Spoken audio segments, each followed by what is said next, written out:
Rohingya ক্রাইসিসটা global যে ডিসকাশনের ম্যাপের থেকে আসলে দূরে চলে গিয়েছিল, মানুষের মেমোরিতেই ছিল না যে এটা একটা বড় একটা ক্রাইসিস, বড় একটা হিউম্যানিটেরিয়ান ক্রাইসিস।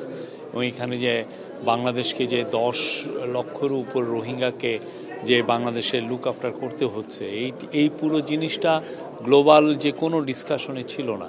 তো প্রফেসর ইউনূস যখনই ইন্টারিম গভর্নমেন্ট টেক ওভার করলো, তারপরে থেকে উনি যেটা করলেন যে উনি একটা অফিস তৈরি করলেন, যে হাই রিপ্রেজেন্টেটিভের অফিস রোহিঙ্গা জন্য, যাতে এই ক্রাইসিসটা পুরো আবার নিয়ে যাতে পুরো বিশ্বব্যাপী এটা নিয়ে যাতে তুলে ধরা হয় যে এইটা যে এতগুলো লোক সাফার করছে, এটা গ্লোবাল পৃথিবীর মানে একটা বড় রকমের একটা হিউম্যানিটেরিয়ান ক্রাইসিস, এবং এটা যে একটা রিজিওনাল ক্রাইসিসের রূপ নিতে পারে, এবং এটার থেকে যে একটা বড় রকমের সিকিউরিটি সমস্যা তৈরি হতে পারে, এই জিনিসটা উনি বারবার জানাতে চাচ্ছেন। এই আলোকে আপনি গত ইউনাইটেড নেশনের জেনারেল অ্যাসেম্বলিতে উনি বক্তব্য রেখেছেন, এবং ওনার মুভের কারণে ওনার রিকোয়েস্টে ইউএন একটা রেজুলেশন অ্যাডপ্ট করেছে। এই রেজুলেশন অ্যাডপ্ট করার কারণে ইউএন এই যে সেপ্টেম্বরে একটা ওরা রোহিঙ্গাদের উপরে আলাদা একটা ডিসকাশন করবে, এটা একটা কনফারেন্স হবে রোহিঙ্গাদের উপরে, এবং ওয়ার্ল্ডের আমরা আশা করছি 170টার মতো দেশ এইখানে পার্টিসিপেট করবে আমাদের। এবং আজকেও এইটারই ধারাবাহিকতায় আজকে এখানে একটা বড় সম্মেলন হলো, এটা একটা ক্লোজ ডোর সম্মেলন। সেখানে প্রফেসর ইউনূস আবার তুলে ধরেছেন যে কি ধরনের এই রোহিঙ্গা ক্রাইসিসটা এখন কোন পর্যায়ে আছে, আমাদের কি করণীয়।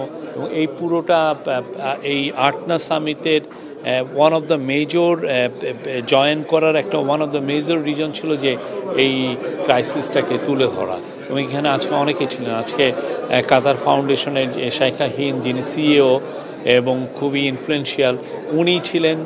তারপরে আরও কিছু কাতার ফাউন্ডেশনের নেতৃস্থানীয় অফিসিয়াল ছিলেন।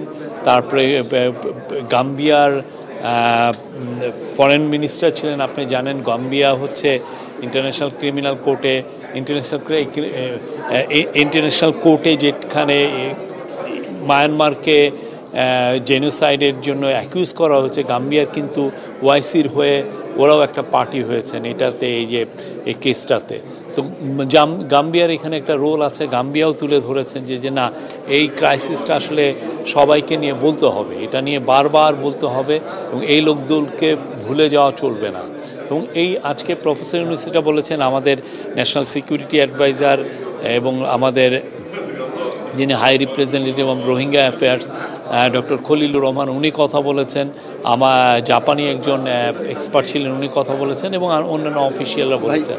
এটা একটা খুবই, আমি বলবো যে সফল একটা প্রোগ্রাম ছিল, এবং আমরা আশা করছি পুরো স্লোলি বা স্টিলিলি আমরা বলবো যে এই ক্রাইসিসটা নিয়ে আবার কথাবার্তা, ইন্টারন্যাশনালি কথাবার্তা হচ্ছে।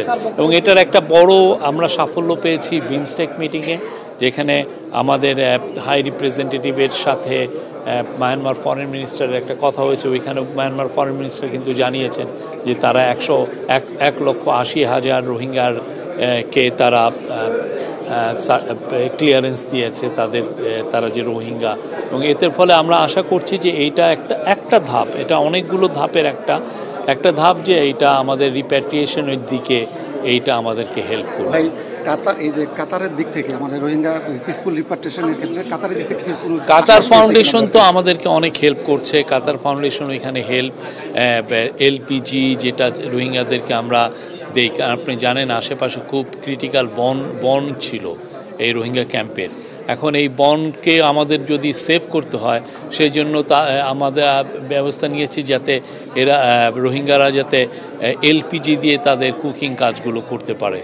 তো এলপিজি যারা দিচ্ছেন পুরো বিশ্বে অনেকে ফান্ডিংটা করছেন, তার মধ্যে কাতার ফাউন্ডেশন একটা মেজর ফান্ড, কাতার চ্যারিটি, কাতার ফাউন্ডেশন এখানে মেজর, ওরা হেলথে অনেক ইনভেস্ট করছেন।